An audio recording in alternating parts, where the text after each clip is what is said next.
आज हम पढ़ेंगे राजस्थान के प्रमुख संत और संप्रदाय। आज पहला संत संप्रदाय में हम पढ़ेंगे दादू दयाल जी को। दादू दयाल जी बहुत बड़े संत थे।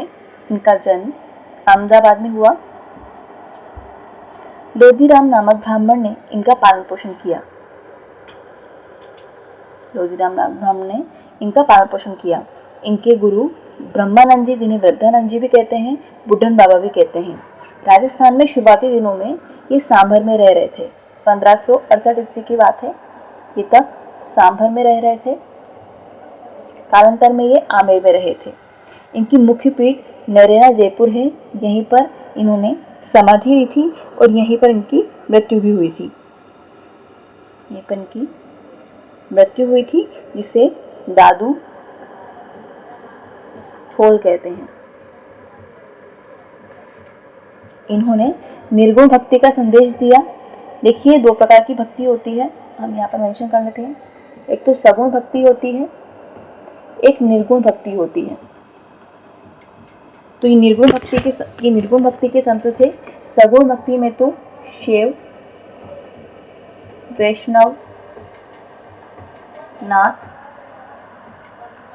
जो शिव को मानने वाले, जो विष्णु को मानने वाले, जो नाथ को मानने वाले, इस तरह के सारे संप्रदाय जो होते हैं, ये सब सगुण भक्ति में आते हैं। और जो बचे हुए सारे जो हैं वो निर्गुण भक्ति में आते हैं। अगर हम चाहें तो इसको एक ट्रिक से भी याद रख सकते हैं कि कबीर की विदाई का जप ज्वाला, यहाँ पर लिख सकते हैं। वैसे तो हम इनको कंपैरिजन करके याद रख सकते हैं कि जो शैव हैं, जो वैष्णव है, जो नाथ है, उनके अलावा जो बचे हैं वो सब निर्गुण भक्ति में आते हैं। फिर भी अगर हम याद रखने के लिए देखें तो कबीर की विदाई का जप निराला, ये हमारी एक ट्रिक है जिसे हम निर्गुण भक्ति के संत भी याद रख सकते हैं, जिसमें क से कबीर, र से रेदास और रज्जब जी, व से बिश्नोई, द से दादू, ज से जसनाथ जी, जम्बो जी, प से परनामी और पीपा जी, और न से निरंजन जी और नवलदास जी, र से राम स्नेही जी और ल से लालदास जी। इस तरह से ये सारे निर्गुण संत हैं। क से कबीर जी हो गया, र से रज्जब जी रेदास जी हो गया, व से विष्णु हो गया, और द से दादू जी हो गए, और ज से जसनाथ जी जम्बो जी हो गए, प से परनामी पीपा जी हो गए, और नी से निरंजन संप्रदाय हो गया, और रा से राम स्नेही और ल से लालदास जी हो गए। तो हम देखते हैं यहाँ पर इन्होंने निर्गुण भक्ति का संदेश दिया, यानी निर्गुण भक्ति के संत थे। यानी ये मूर्ति पूजा में विश्वास नहीं रखते थे। जैसे सगुण भक्ति वाले जो भी संप्रदाय हैं, जो भी संत हैं, वो मूर्ति पूजा में विश्वास रखते थे। निर्गुण भक्ति का मतलब है जो कि मूर्ति पूजा में विश्वास नहीं रखते थे, परंतु उनके कुछ सिद्धांत, कुछ नियम होते थे जिनको फॉलो करते थे, एक शक्ति में विश्वास रखते थे। दादू दयाल जी को राजस्थान का कबीर कहा जाता है। आगे हम देखते हैं इनके बारे में। दादू दयाल जी ने अपने जो उपदेश दिए हैं वो ढूंढानी में दिए हैं। देखिए, दादू दयाल जी जो थे वो सांभर में रहे हैं, जयपुर क्षेत्र में रहे हैं, आमेर में रहे हैं, तो ऑब्वियसली जयपुर का इन्फ्लुएंस उन पर रहा है। इसलिए जो भी उन्होंने उपदेश दिए हैं वो ढूंढानी में दिए हैं, क्योंकि जयपुर क्षेत्र में प्रचलित जो भाषा होती है वो ढूंढानी भाषा होती है। इनका सत्संग स्थल जो है उसे अलग दरीबा कहते हैं। इन्होंने निपक आंदोलन भी चलाया। आमेर के राजा भगवंत दास ने 1585 ईस्वी में, देखिए मेंशन करते जाइए, आमेर के राजा भगवंत दास 1585 ईस्वी में दादू दयाल जी की मुलाकात फतेहपुर सीकरी में अकबर से करवाई। जब ये अकबर से मिले तो अकबर इनसे बहुत इन्फ्लुएंस हो गया और अकबर ने गो हत्या पर प्रतिबंध लगा दिया। गो हत्या पर उन्होंने प्रतिबंध लगा दिया। दादू पंथ के मंदिरों को दादू द्वार कहा जाता है। इनकी समाधि स्थल को तो दादू को हमने यहाँ पर देखा कि इनकी जो मृत्यु है, जहाँ पर इन्होंने समाधि ली थी, जहाँ की मृत्यु हुई थी, तो दादू खोल कहते हैं। और इनके जो मंदिर हैं उन्हें दादू द्वारा कहते हैं। यहाँ पर दादू दयाल जी के ग्रंथ वाणी की पूजा की जाती है। इनके जो ग्रंथ हैं वो सद्दूकड़ी भाषा में भी लिखे हुए हैं। दादू पंथी जो थे, मैं शरीर को जलाते नहीं है, और दफनाते भी नहीं हैं, बल्कि पशु पक्षियों के खाने के लिए छोड़ देते हैं। मैंने जैसे आपको बताया, मूर्ति पूजा में विश्वास नहीं रखते थे। इनके कुछ सिद्धांत, कुछ नियम होते थे। तो दादू पंथी जो भी होते थे, उनके मृत शरीर को न तो जलाया जाता है न दफनाया जाता है, पशु पक्षियों के खाने के लिए उन्हें छोड़ देते हैं। दादू जी का जो शरीर था भेराना की पहाड़ी जयपुर में रखा गया था, जिसे दादू खोल कहते हैं। दादू जी के 52 शिष्य थे, जिन्हें 52 स्तंभ कहते हैं। एक्चुअल में इनके कुल 152 शिष्य थे।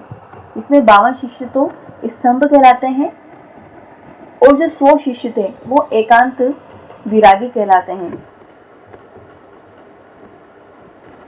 इन्हें 52 स्तंभ कहा जाता है। 52 शिष्यों को 52 स्तंभ कहा जाता है। इनका जो मेला नरेना जयपुर में है, फाल्गुन शुक्ल पंचमी यानी FS5 से एकादशी तक भरता है। दादू पंथ की कुछ शाखाएं हैं, खालसा, विरक्त, उत्तरादे, खाकी और नागा। इनकी जो ये शाखाएं हैं, इसे हम एक ट्रिक से याद रख सकते हैं। खाना भी खाऊं, मतलब कहते हैं ना जैसे कि खाना भी खाऊं, इस तरीके से इनके जो 5 शाखाएं हैं उसे हम इस ट्रिक से खाना भी खाऊं से याद रख सकते हैं। यानी खालसा, नागा, विरक्त, खाकी और उत्तरादे। ये जो नागा शाखा है, इसके जो संस्थापक रहे हैं, नागा शाखा हम पर्टिकुलर देख लेते हैं। यहाँ पर वापस लिख लेते हैं हम, खाना भी खाऊं। इसमें जो नागा जो शाखा है इनकी, वो सुंदरदास जी ने चलाई थी। और जो खालसा पंथ है, ये खालसा पंथ गरीबदास जी ने चलवाया था। और उत्तरादे जो था वो बनवारी दास ने। इनके प्रमुख शिष्य हैं, उसमें सुंदरदास जी हैं। इनके शिष्यों में कौन कौन से शिष्य हैं, उसमें रज्जब जी, सुंदरदास जी आते हैं। हम सबसे पहले इनके शिष्य को देखते हैं। इनका वास्तविक नाम भीमराज था। इन्होंने ही नागा शाखा की आगे प्रचलित किया, नागा शाखा की स्थापना की। ये बीकानेर के शासक जेतसी के पुत्र थे। ये किसके पुत्र थे? बीकानेर के शासक जेतसी थे, कल्याणमल जेतसी। तो उनके पुत्र थे। इन्होंने नागा शाखा की स्थापना करी, जैसा हम पढ़ चुके हैं। नागा साधु अपने साथ हथियार रखते थे। इनके रहने के स्थान को छावनी कहते हैं। नागा साधुओं ने मराठा आक्रमण के समय जयपुर के राजा प्रताप सिंह की मदद की थी। देखिए, दादू जी के हमने शिष्य में सुंदरदास जी को देख लिया, अब हम रज्जब जी को भी देख लेंगे। इनके जो गरीबदास जी, ये इनके पुत्र थे। इनके पुत्र पुत्री को भी यहाँ पर मेंशन कर लेते हैं। इनके जो पुत्र हैं वो गरीबदास जी, मिश्किनदास जी, इनके पुत्र थे। जबकि इनके शिष्य में सुंदरदास जी, रज्जब जी आते हैं। देखिए, रज्जब जी ये भी इनके शिष्य थे। ये सांगानेर के पठान थे। इन्होंने दादू जी के उपदेश सुनकर शादी नहीं की थी, आजीवन दूल्हे के वेश में रहे थे। इसलिए ये फेमस है इस नाम से कि आजीवन दूल्हे के वेश में रहे। इनकी जो पुस्तकें हैं वो रज्जब वाणी और सर्वंगी, ये 2 उनकी पुस्तकें हैं। कि जिसके पास रब होता है उसके पास ही सब होता है। रज्जब में रब छुपा हुआ है और सर्वंगी में सब छुपा हुआ है। जिसके पास रब है उसी के पास सब है। अब देखते हैं एक और इनके शिष्य सुंदरदास जी छोटे। इनका जन्म वैश्य परिवार में हुआ था। इन्होंने 42 ग्रंथ लिखे थे। इनके जो प्रमुख ग्रंथ हैं उसमें ज्ञान समुद्र, सुंदर सागर, ये 2 उनके प्रमुख ग्रंथ हैं। देखिए, ज्ञान, जिस व्यक्ति के पास ज्ञान होगा वो स्वयं में ही सुंदर हो जाएगा, इसलिए ज्ञान का समुद्र इसके पास है, वो अपने आप में सुंदर है। ये 2 इनकी रचनाएं हैं। गेटोलाव दौसा में सुंदरदास जी की समाधि बनी हुई है। अब नेक्स्ट जो इनके शिष्य हैं उसमें बालिन जी हैं। इनका ग्रंथ आरिला था। बालिन जी का जो ग्रंथ था वो आरिला था। गरीबदास जी और मिश्किनदास जी ये दोनों इनके पुत्र थे। बखना जी, माधोदास जी, इनके बारे में हम इनके शिष्य के रूप में बस ये याद रखेंगे कि इनके शिष्य कौन कौन से हैं, उनके पुत्र कौन कौन से हैं। एग्जाम में याद रखने के लिए गरीबदास जी ने खालसा पंथ की स्थापना करी थी। देख सकते हैं। नेक्स्ट है जम्बोजी। ये एग्जाम की दृष्टि से जम्बोजी और जसनाथ जी का बहुत इंपॉर्टेंट क्वेश्चन बनते हैं, इसलिए इसे हम ध्यान से देखेंगे। तो नेक्स्ट है हमारा जम्बोजी। पीपासन नागौर में एक पवार राजपूत परिवार में इन्होंने जन्म लिया। इनके जो पिता थे वो लोहड़ जी और इनकी माता जो थी वो हंसाबाई थी। इनके बचपन का नाम धनराज था। इन्हें विष्णु का अवतार माना जाता है। सम्राथल बीकानेर नामक स्थान पर इन्होंने अपने अनुयायियों को 29 नियम दिए। इन 29 नियम को 20 + 9 इस तरह से लिख सकते हैं, इसलिए इनके अनुयायी बिश्नोई कहलाते हैं। ये बहुत इंपॉर्टेंट है कि इन्होंने अपने अनुयायियों को किस स्थान पर अनुयायियों को 29 उपदेश दिए थे। तो ये स्थान बहुत इंपॉर्टेंट है कि सम्राथल बीकानेर नामक स्थान पर इन्होंने अपने उपदेश दिए थे। इनका उपदेश स्थल साथरिया है। आगे देखते हैं। विष्णु धर्म की स्थापना इन्होंने सम्राथल बीकानेर में की थी। जम्बो जी को एक वैज्ञानिक संत भी कहा जाता है। इनमें नीला रंग प्रचलित नहीं है, नीला रंग ये लोग नहीं पहनते हैं। नेक्स्ट देखते हैं। इनकी मृत्यु लालासर बीकानेर में हुई थी। इनका समाधि स्थल मुकाम बीकानेर में था। देखिए इनके लिए 3 स्तर है, एक तो सम्राथल, एक लालासर और एक मुकाम। तो मुकाम में ली थी इन्होंने समाधि, लालासर में हुई थी इनकी मृत्यु और सम्राथल में दिए थे इन्होंने उपदेश। ठीक है। यहाँ पर आश्विन फाल्गुन अमावस्या को मेनका मेला लगता है जम्बो जी का, आश्विन और फाल्गुन में। ये सिकंदर लोदी के समकालीन थे। इस तरह से जादू दल के समय अकबर आया था तो अकबर के समकालीन हो गए, उसी तरह से जम्बो जी जो थे वो सिकंदर के समकालीन थे। इन्होंने जम्बो जी के कहने पर गोहत्या बंद कर दी थी, जिस तरह से अकबर ने दयाल से इन्फ्लुएंस होकर गोहत्या बंद कर दी थी। बीकानेर क्षेत्र के अकाल के समय जम्बो जी के कहने पर सिकंदर लोदी ने चारे की व्यवस्था भी की थी। सिकंदर लोदी इतना इन्फ्लुएंस था जम्बो जी से कि उन्होंने गोहत्या बंद करने के साथ साथ चारे की व्यवस्था भी की थी। जोधपुर, जोधा और बीकानेर जम्बो जी का बहुत सम्मान किया करते थे। उपदेश स्थल इनका सांथरिया कहलाता है। नेक्स्ट देखते हैं। मुख्य मंदिर। लेकिन इनका मुख्य मंदिर मुकाम बीकानेर में है, जहाँ का इनका समाधि स्थल है। जांगलू बीकानेर में इनका मुख्य मंदिर है। जांभा जोधपुर में भी है और रावणावास जोधपुर में भी है। तो 2 क्षेत्र बीकानेर के, 2 क्षेत्र जोधपुर के हैं। जम्बो जी की शिक्षाएं कौन कौन सी हैं कि हरे पेड़ नहीं काटना चाहिए, सिर काटे रूख रहे तो भी सस्ते जान। अगर सिर काट कर भी अगर वृक्ष की हम रक्षा कर पाते हैं तो भी हमारा सस्ता सौदा ही हुआ है, महंगा सौदा नहीं। जीव हिंसा नहीं करनी चाहिए, नीले कपड़े नहीं पहनने चाहिए। विधवा को प्रोत्साहन दिया इन्होंने, विधवा का विवाह करना चाहिए। उस समय भी इन प्रथाओं का विरोध करने वाले लोग मौजूद थे, ये देखने वाली बात है। जम्बो जी को वैज्ञानिक संत कहा जाता है। अब नेक्स्ट है, ये भी बहुत इंपॉर्टेंट है। रिसेंटली ग्राम सेवक में इससे क्वेश्चन आया था, हम आगे देखते हैं। जन्म स्थान कटियासर बीकानेर में है। जाट परिवार में इनका जन्म हुआ था। इनका जन्म बीकानेर में हुआ था। इनके पिता हमीर जी, उनकी माता रूपा दे थी। इनका मुख्य केंद्र कटियासर बीकानेर में है।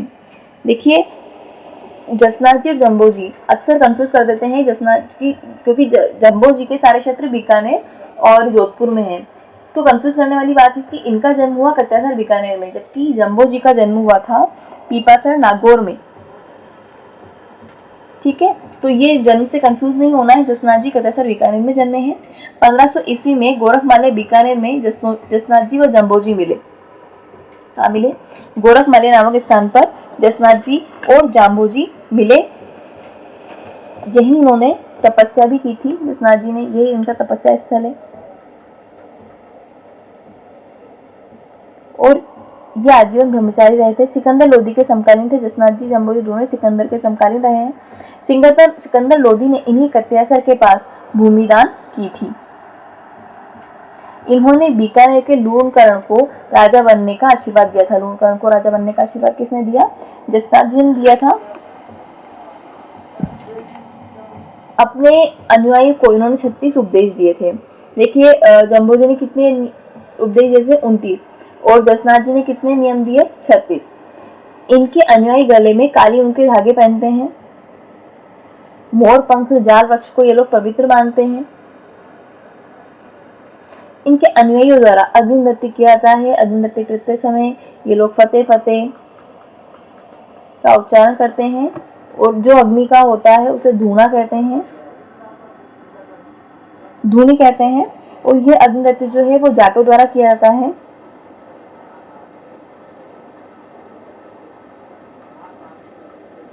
और इसे सर्वाधिक जो प्रश्रय दिया या आश्रय दिया कह सकते हैं, इसको सर्वाधिक जो आश्रय दिया वो गंगा सिंह ने दिया था। इनकी पत्नी कालदे की पूजा की जाती है। इनका मेला वर्ष में 3 बार लगता है, जैसे हमने पढ़ा। जाम्बू जी का मेला वर्ष में 2 बार लगता है, एक तो आश्विन में लगता है, तो दोनों का कॉमन है आश्विन में, तो उनका फागुन में लगता है। इनका चैत्र और माघ की सप्तमी को लगता है, यानी चैत्र, आश्विन और माघ, इन तीनों की सप्तमी को इनका मेला भरता है। इसको मेघ से, केम से, जैसे भी आपको कंफर्टेबल लगे हम याद कर सकते हैं। तो इनका मेला जो है, इनका केम जो है वो 7 यानी चैत्र, अश्विन और माघ तीनों शुक्ल सप्तमी को लगता है। इनके प्रमुख ग्रंथ जो हैं वो सिद्धोगढ़ा और कोड़ा है। इनके अन्य केंद्र बमलू, लिखमादेसर, पुनरासर, मालासर और पांचला सिद्धा नागौर में है, यानी बमलू, लिखमादेसर, पुनरासर, मालासर और पांचवा सिद्धा, ये इनके प्रमुख केंद्र हैं। एक बार ये क्वेश्चन पूछा गया था कि बमलू, लिखमादेसर, पुनरासर, मालासर और पांचला सिद्धा ये किस क्षेत्र से संबंधित, ये किस संत से संबंधित है? तो हमें ये वाला क्वेश्चन इसमें आया था। जसनाथ जी, जाम्बू जी सबके नाम लिखे हुए थे, तो उसका राइट आंसर हो जाता है जसनाथ जी। तो हमें ये बहुत इंपॉर्टेंट है, बमलू, लिखमादेसर, पुनरासर, मालासर। देखिए ये तीनों तो हमें सरसर से याद हो जाएंगे, लिखमादेसर, पुनरासर और मालासर। बाकी बमलू और पांचला हम याद रख लेंगे। संतों के समाधि स्थल को बाड़ी 84 बाड़ियां प्रसिद्ध है।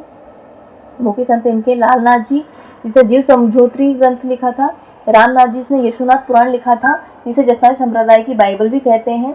और रुस्तम जी, इन्होंने औरंगजेब ने नगाड़ा और निशान देकर इसे सम्मानित किया गया था। अब नेक्स्ट देखते हैं हम चरणदास जी को। चरणदास जी का जन्म डेहरा अलवर में हुआ था। इनके पिताजी मुरलीधर, इनकी माताजी कुंजोबाई थी। इनके बचपन का नाम रणजीत था। इनके गुरु सुखदेव जी थे। ये क्वेश्चन अक्सर पूछा जाता है कि इनका मुख्य केंद्र कहाँ है, तो इसके ट्रिक है, हम देख लेते हैं। ट्रिक है कि चरण है दिल में। भगवान के चरण हमने कहाँ रख रखे हैं? दिल में। तो चरणदास जी से दिल्ली याद कर लेंगे, चरण है दिल में, यानी चरणदास जी का मुख्य केंद्र कहाँ हो जाएगा? दिल्ली, जबकि उनका जन्म स्थान तो है अलवर। इनका जो मेला है बसंत पंचमी को लगता है। अपने अनुयायियों को उन्होंने 42 उपदेश दिए थे। जम्बो जी ने 29 दिए थे, जसनाथ जी ने 36 दिए थे और इन्होंने 42 उपदेश दिए थे। इनके अनुयायी पीले रंग के कपड़े पहनते हैं, जबकि जाम्बो जी में नीले रंग को नहीं पहनते हैं। ये याद रखने वाली बात है कि चरण है दिल में, और भगवान के चरण जब दिल में है तो भगवान मोस्टली पीले कपड़े पहनते हैं, तो ये लोग भी पीले कपड़े को फॉलो करते हैं। इन्होंने नादी शाह के आत्माओं की भविष्यवाणी की थी, ये बहुत इंपॉर्टेंट बात है इनके लिए। इनकी प्रमुख शिक्षा थे दयाबाई और सहजोबाई। तो दयाबाई ने 2 पुस्तकें लिखी, दयाबोध और विनय मलिका, और सहजोबाई जो पुस्तक थी वो सहज प्रकाश उन्होंने लिखी। इस संप्रदाय के लोग सखी भाव से कृष्ण की पूजा करते थे। देखिए कृष्ण भगवान येलो ड्रेसेस पहनते थे, इसलिए ये भी पीले कपड़े पहनते हैं। कृष्ण भगवान के चरण ये दिल में रखते थे, इसलिए इनका मुख्य केंद्र दिल्ली है। इनके बचपन का नाम रणजीत था। चरण में भी न आ रहा है और रणजीत में भी न आ रहा है। इन्होंने नादी शाह के आत्माओं की भविष्यवाणी की थी और ये श्री कृष्ण को सखी भाव से पूछते हैं। इन्होंने सगुण और निर्गुण दोनों की शिक्षा दी थी। देखिए हम दादू दयाल में पढ़ के आ चुके हैं कि सगुण भक्ति के संत कौन से हैं और निर्गुण भक्ति के संत कौन से हैं। जो सगुण और निर्गुण दोनों में नहीं आता वो चरणदास जी हैं, जो सगुण में भी आते हैं और निर्गुण दोनों में ही इंक्लूड होते हैं। इन्होंने मेवाती भाषा में उपदेश दिए थे। ये दयाबाई सहजोबाई के भी जो पुस्तकें हैं वो भी मेवाती भाषा में ही है। चरणदास जी जब जयपुर आए तब सवाई प्रताप सिंह उन्होंने इन्हें केलीवाड़ा गांव दान में दे दिया था। नेक्स्ट है लालदास जी। चरणदास जी का जन्म डेहरा अलवर में और इनका जन्म धौलीदू अलवर में हुआ। इनकी समाधि शेरपुर अलवर में थी। इनका मुख्य केंद्र नगला जहाज भरतपुर में था। इनका मेला आश्विन शुक्ल एकादशी और माघ पूर्णिमा को लगता है। इनके पिताजी चांदमल, इनकी माताजी समदा और इनके गुरु गर्दन चिश्ती। ये इंपॉर्टेंट है। इनके गुरु कौन है? गर्दन चिश्ती। ये थोड़ा सा इंपॉर्टेंट की फॉर्म में हम याद रख लेंगे। और इनका मुख्य केंद्र भी भरतपुर आ जाता है। इसको ऐसे याद रख सकते हैं कि लाल गला चरण तो कहाँ है? दिल में। इसे चरणदास जी हैं दिल्ली के। और लालदास जी कहाँ के हैं? नगला जहाज भरतपुर के, इसलिए लाल गला। और इनका मेला आश्विन में, माघ में दोनों बार लगता है। ये मेव जाति के लकड़हारे थे। इन्होंने भी मेवाती भाषा में उपदेश दिए। मेवात क्षेत्र का अधिक प्रभाव था। इनके ग्रंथ लालदास जी की चितवाणियां, बांधोली अलवर में ये काफी समय रहे। इनके पुत्र कुतुब खां का मुख्य केंद्र बांधोली है। देखिए मोस्टली इनमें तीन बातें, दो ही क्षेत्र यूज में आए हैं, एक तो अलवर और एक भरतपुर। तो इनका मुख्य केंद्र तो गला में है, यानी नगला जहाज भरतपुर में, और दो क्षेत्र है। यहाँ पे एक तो इनका जन्म हो गया था और एक इनकी समाधि हो गई थी।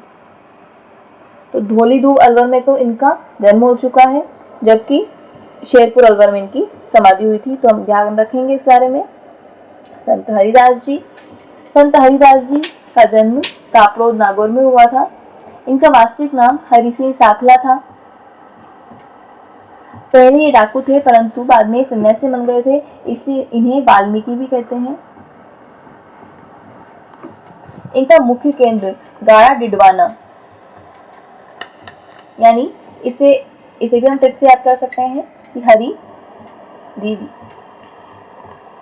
दीदी यानी डिडवाना, और हरी दीदी से भी हम इसको याद रख सकते हैं। इन्होंने हरिदास जी और निरंजनी संप्रदाय चलाया था। हरिदास जी ने कौन सा संप्रदाय चलाया? निरंजनी संप्रदाय। हरी दीदी या हरी रजनी दीदी से भी इसे याद रख सकते हैं, ताकि निरंजनी संप्रदाय भी इसमें इंक्लूड हो जाएगा। हरी रजनी दीदी। इन्होंने निर्गुण व सगुण दोनों प्रकार की भक्ति का संदेश दे दिया। चरणदास जी ने भी दोनों प्रकार का संदेश दिया और हरिदास जी ने भी दोनों प्रकार का संदेश दिया। और एक और संत आते हैं माव जी, जिन्होंने भी निर्गुण और सगुण दोनों का दिया। माव जी, एक चरणदास जी, एक हरिदास जी। ये दोनों निर्गुण प्लस सगुण संत थे। पुस्तकें इन्होंने एक तो मंत्रराज प्रकाश लिखी और एक हरि पुरुष की वाणी। इसकी ट्रिक देख लेते हैं कि हरि का मंत्र, ये हरिदास जी की प्रमुख पुस्तकें हो जाएंगी। नेक्स्ट देखते हैं माव जी, ये भी निर्गुण प्लस सगुण संत थे। इनका जन्म सावला डूंगरपुर में हुआ था।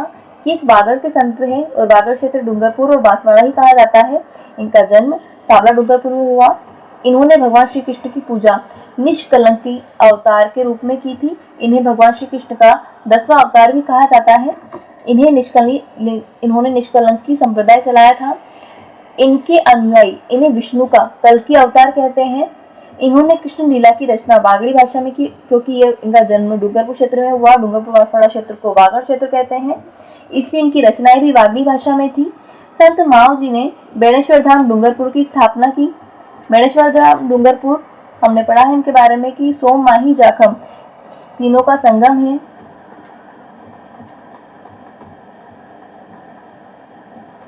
तीनों नदियों का संगम है, ये एक त्रिवेणी संगम है, क्योंकि इसको बेणेश्वर धाम की स्थापना नेवटपुरा गांव में, यहाँ पर शिव जी का मंदिर भी है, देख सकते हैं। इनके प्रमुख ग्रंथ हैं चोपड़ा। यह ग्रंथ वाद विवाद शैली में लिखा गया है। दीपावली के दिन इन चोपड़ों को बाहर निकाला जाता है, उनका वाचन किया जाता है। इनमें भविष्यवाणियां हैं। कुल 5 चोपड़े हैं, वो इस प्रकार हैं: प्रेम सागर, मेघ सागर, साम सागर, रत्न सागर और अनंत सागर। इसे भी हम एक ट्रिक से याद कर सकते हैं कि प्रेम और मेघ ये दोनों ही अनंत होते हैं और रत्न समान होते हैं। इस तरह से हमें इन 5 चोपड़ों को याद रख सकते हैं कि प्रेम, मेघ, अनंत, रत्न समान। प्रेम और मेघ दोनों अनंत हैं, रत्न के समान हैं। इसके अन्य केंद्र शेषपुर और पुंजपुर हैं, देख सकते हैं। बालंदाचार्य जी इनकी प्रमुख पीठ लोहारगढ़ झुंझुनू में है। यह अपने आसपास सेना रखते थे, इसलिए इन्हें लश्कर संत भी कहा जाता है। ये औरंगजेब के समकालीन थे। हम पढ़ के आ चुके हैं, जम्बोजी और जसनार जी दोनों सिकंदर के समकालीन थे और जादू दयाल जी अकबर के समकालीन थे। इसी प्रकार बालंदाचार्य जी औरंगजेब के समकालीन थे। इन्होंने 52 मूर्तियों को औरंगजेब से बचाकर सुरक्षित स्थान पर रखा था। इन्होंने औरंगजेब के खिलाफ मेवाड़ के राज सिंह और मारवाड़ के दुर्गादास राठौर की सहायता की थी। नेक्स्ट देखते हैं नवलदास जी। नवलदास जी का जन्म हरसोलाव नागौर में हुआ। इनका मुख्य केंद्र जोधपुर है। नवल जोधपुर यानी नया जोधपुर, मुख्य केंद्र हम इस ट्रिक से याद रख लेंगे। संप्रदाय नवल संप्रदाय। इनका जो ग्रंथ है नवलेश्वर अनुभव वाणी, नाम से ही मैच कर सकते हैं, नवलेश्वर नवलदास। नेक्स्ट देखते हैं लालगिरी जी। इनका जन्म सुरखनिया चूरू में हुआ। इनका मुख्य केंद्र बीकानेर में है। इनका संप्रदाय अक्सर पूछ लिया जाता है, ये अलख संप्रदाय इन्होंने चलाया। इनका जो ग्रंथ है वो अलख स्तुति प्रकाश है। इसकी ट्रिक हम देख लेते हैं कि गिरी तो यानी लालगिरी जी कहाँ के थे, बीकानेर के, और उन्होंने संप्रदाय चलाया था अलखिया। नेक्स्ट संत धन्ना जी। इनका जन्म स्थान धुवन टोंक में हुआ। 2 शब्दों का मेरा नाम, 2 शब्दों का ही जन्म स्थान। इनका जन्म जाट परिवार में हुआ। इनके गुरु रामानंद जी थे। देखिए पी कर धन, ये एक ट्रिक है। जिनके गुरु थे रामानंद जी। रामानंद जी किन किन के गुरु थे? पी से पीपा, धन से धन्ना, र से रेदास। तो पीपा, रेदास और धन्ना, इन तीनों के गुरु थे रामानंद जी। इसको हम इस ट्रिक से याद रख रहे हैं कि पीकर धन पीकर इनके गुरु थे रामानंद जी। राजस्थान में इन्होंने भक्ति आंदोलन की शुरुआत की थी। बोरानाड़ा जोधपुर में इनका मंदिर बना हुआ है। ये पंजाब में भी लोकप्रिय थे। नेक्स्ट संत पीपा के गुरु रामानंद जी थे। हम जस्ट पढ़ के आए क्योंकि पीकर धन रामानंद जी इनके गुरु थे। इनका वास्तविक नाम प्रताप सिंह खींची था। ये गागरों झालावाड़ के राजा थे। रामानंद जी के शिष्य थे, जैसा हम पढ़ के आ चुके हैं। रामानंद जी के कुल 12 शिष्य थे, जिसमें पीकर धन यानी पीपा, रेदास और धन्ना थे। संत पीपा दर्दी समुदाय के प्रमुख देवता थे। इन्होंने निर्गुण भक्ति का संदेश दे दिया। हमने निर्गुण भक्ति के सारे संत ट्रिकली याद कर चुके हैं। हम उसमें कबीर की भक्ति का जप निराला, तो प से हमने पीपा पढ़ा, वो निर्गुण भक्ति के संदेश देते हैं। इनका मुख्य मंदिर समदड़ी बाड़मेर में है। 3 चीजें इसमें इंपॉर्टेंट है, एक तो मंदिर, एक छतरी और एक गुफा। तो इनकी छतरी, ये गागरों के राजा थे, इसे गागरों में इनकी छतरी बनी हुई है। इनका मुख्य मंदिर समदड़ी बाड़मेर में है और इनकी गुफा टोडाटोक में स्थित है। इनका मेला चैत्र पूर्णिमा को लगता है। इनके प्रमुख ग्रंथ हैं पीपा पर्ची, चितावनी और पीपा कथा। पीपा कथा और पीपा पर्ची तो हम पीपा से ही कनेक्ट करके याद रख लेंगे, मोस्टली हमें चितावनी ही याद रखनी है। टोडा के राजा शूरसेन ने इनसे प्रभावित होकर अपना पूरा धन साधु संतों में बांट दिया। टोडा किनसे इन्फ्लुएंस हो गए थे? संत पीपा से इन्फ्लुएंस होकर उन्होंने अपना सारा धन साधु संतों में बांट दिया। नेक्स्ट है संत दास जी। इनका मुख्य केंद्र दातड़ा भिलवाड़ा में आता है और उनका संप्रदाय गूदर संप्रदाय है। इनका इंफॉर्मेशन बहुत शॉर्ट लग रही है, पर ये दोनों इंफॉर्मेशन ही बहुत इंपॉर्टेंट है। अक्सर एग्जाम में पूछी जाती है कि गूदर संप्रदाय का प्रमुख केंद्र कहाँ है, जो कनेक्ट करने में अक्सर हमसे पूछी जाती है। इसे हम इस तरह से याद रख सकते हैं, ये गूदर संप्रदाय है और द से दातड़ा, ये दोनों वर्ड एक दूसरे से कनेक्ट करते हुए दिख रहे हैं क्योंकि द और र। तो गूदर संप्रदाय दातड़ा भीलवाड़ा में स्थित है। और इसके जो संत हैं जिन्होंने इसकी स्थापना की थी वो संत दास जी कहलाते हैं। राजा राम जी, इनका मुख्य केंद्र शिकारपुरा जोधपुर में है। पर्यावरण संरक्षण का इन्होंने संदेश दिया था और पटेल समाज के लोग इनमें विशेष आस्था रखते थे। नरहर पीर, इनका वास्तविक नाम हजरत शक्कर बाबा था। इनका मुख्य केंद्र नरहर झुंझुनू है, जबकि इनका उर्स डूंगरपुर में कृष्ण जन्माष्टमी के दिन, यानी भाद्रपद कृष्ण अष्टमी के दिन इनका उर्स भरता है डूंगरपुर में। देखिए आगे नेक्स्ट इंफॉर्मेशन में कृष्ण जन्माष्टमी को इनका मेला या उर्स लगता है। यहाँ पर पागलों का इलाज किया जाता है। यह सांप्रदायिक सौहार्द और हिंदू मुस्लिम एकता का स्थान है। इन्हें बागड़ का धनी भी कहा जाता है। देखिए एक तो बागड़ क्षेत्र होता है और एक बांगड़ क्षेत्र होता है। तो चूरू झुंझुनू सीकर जो शेखावटी क्षेत्र है, चूरू झुंझुनू और सीकर, ये जो शेखावटी क्षेत्र है इसे ही बांगड़ क्षेत्र कहा जाता है। और बांगड़ क्षेत्र डूंगरपुर और बांसवाड़ा को कहा जाता है, जो हम पढ़ के आ चुके हैं। सलीम चिश्ती इनके शिष्य थे। नेक्स्ट है मीराबाई। इनका जन्म स्थान तुर्की पाली में हुआ।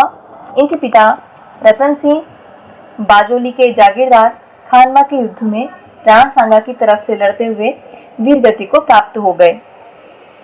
मीराबाई का पालन पोषण अपने दादा दूधा के पास मेड़ता में हुआ। मीराबाई के पति भोजराज जी थे। मीराबाई श्री कृष्ण को अपना पति मानकर सगुण रूप में पूजा करती थी। हम निर्गुण और सगुण के बारे में अंतर अच्छी तरह से जान चुके हैं। निर्गुण भक्ति वो लोग करते थे जो मूर्ति पूजा में विश्वास नहीं रखते थे, उनके कुछ सिद्धांत और उनके कुछ नियम होते थे। जबकि सगुण भक्ति यानी शैव, नाथ, वैष्णव संप्रदाय के लोग करते हैं, जो भगवान को किसी मूर्ति में निवास मानते हैं और उनको ही एज ए ह्यूमन मानकर, एज ए भगवान मानकर उनकी पूजा करते हैं। तो मेरा भाई भी सगुण रूप को मानकर श्री कृष्ण की पूजा करती थी और उन्हें अपना पति ही मानती थी। रैदास जी की छतरी चित्तौड़ के किले में बनी हुई है। रैदास जी संत मीराबाई के गुरु थे और रैदास जी के भी गुरु थे रामानंद जी, हम पढ़ के आ चुके हैं। मीराबाई द्वारिका के रणछोड़ मंदिर के भगवान श्री कृष्ण की मूर्ति में विलीन हो गई थी। उनका अंतिम समय द्वारिका में ही था और वहीं पर वो रणछोड़ जी के मंदिर में उन मूर्ति में विलीन हो चुकी थी। महात्मा गांधी मीराबाई को अन्याय के विरुद्ध संघर्ष करने वाली सत्याग्रही महिला मानते थे। मीराबाई को राजस्थान की राधा भी कहा जाता है। जिस प्रकार राधा का प्रेम श्री कृष्ण से था, उसी प्रकार मीराबाई भी कृष्ण को उसी प्रकार पूजती थी जिस प्रकार से राधा जी पूजती थी। इसलिए मीराबाई को राजस्थान की राधा कहा जाता है। मीराबाई की कुछ पुस्तकें हैं: रुक्मणी मंगल, सत्यभामानु रूसनो, गीत गोविंद, नरसिंह जीरो मायरो, पदावली। नरसिंह जीरो मायरो यह पुस्तक रत्ना खाती के सहयोग से लिखी गई है।